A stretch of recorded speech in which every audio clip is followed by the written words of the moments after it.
1958 की बात है। देश को आजाद हुए 11 साल बीत चुके थे। जवाहरलाल नेहरू के नेतृत्व में कांग्रेस पार्टी लगातार 2 चुनाव जीत चुकी थी। 1958 में एक दिन लोकसभा का सत्र चल रहा था। ट्रेजरी बेंच में बैठे दामाद फिरोज गांधी ने एक ऐसा आरोप लगाया कि नेहरू सरकार हिल गई। फिरोज ने आरोप लगाया कि सरकार में बड़ा वित्तीय घोटाला हुआ है। भारतीय जीवन बीमा निगम यानी LIC ने कुछ ऐसी कंपनियों के करोड़ों रुपए के शेयर खरीदे हैं जिनकी माली हालत बेहद खराब है। ये कंपनियां कलकत्ता के एक कारोबारी हरिदास मुंदड़ा की थी। हरिदास मुंदड़ा एक मारवाड़ी थे, कलकत्ता का एक व्यापारी और सटोरिया। कंपनियों के शेयर्स में उसकी दिलचस्पी थी। मंदड़ियों और तेजड़ियों के खेल में वो एक शातिर खिलाड़ी बनकर उभरा था। 1 सितंबर 1956 को भारतीय संसद ने भारतीय जीवन बीमा निगम यानी LIC का गठन किया। शुरुआत में सरकार ने 5 करोड़ रुपए की पूंजी लगाई। हरिदास मुंदड़ा ने भी LIC में बड़ा पैसा लगाया।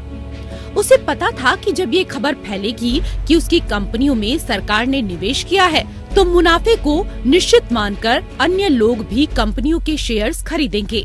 इससे उसकी कंपनियों के शेयर्स के बाजार में दाम बढ़ेंगे और फिर वह उन शेयर्स को ऊंचे दाम पर बेचकर मुनाफा कमा लेगा। संसद में फिरोज गांधी ने जब घोटाले का खुलासा किया तो उन्होंने आरोप लगाया कि प्रधान वित्त सचिव HM पटेल और वित्त मंत्री TT कृष्णमाचारी ने LIC पर मुंदड़ा की कंपनियों में निवेश के लिए दबाव बनाया। उन्होंने ये भी दावा किया कि उनके पास वित्त सचिव और वित्त मंत्री के बीच के कुछ ऐसे गोपनीय पत्र हैं जिनसे इन दोनों की मिलीभगत का पता चलता है। जस्टिस छागला को जांच सौंपी गई।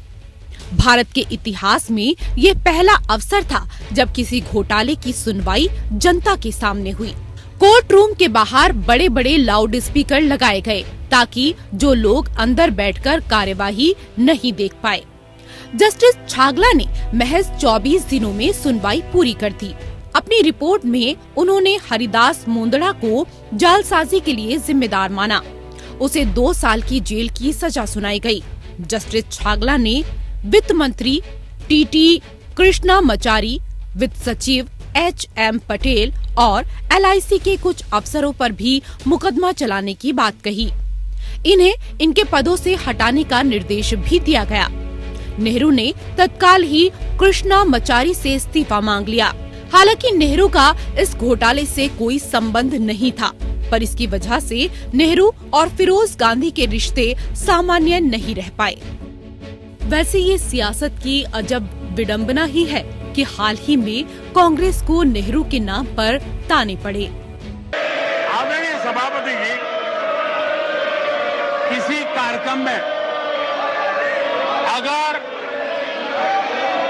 नेहरू जी के नाम का उल्लेख नहीं हुआ तो कुछ लोगों के बाल खड़े हो जाते हैं, उनका लहू एकदम गर्म हो जाता है कि नेहरू जी का नाम क्यों नहीं दिया।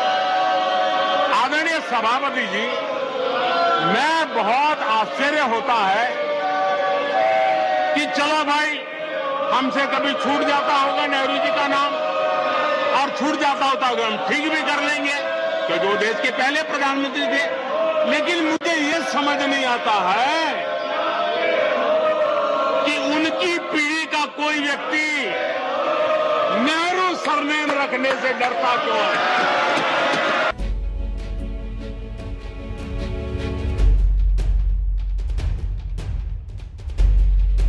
Bureau report.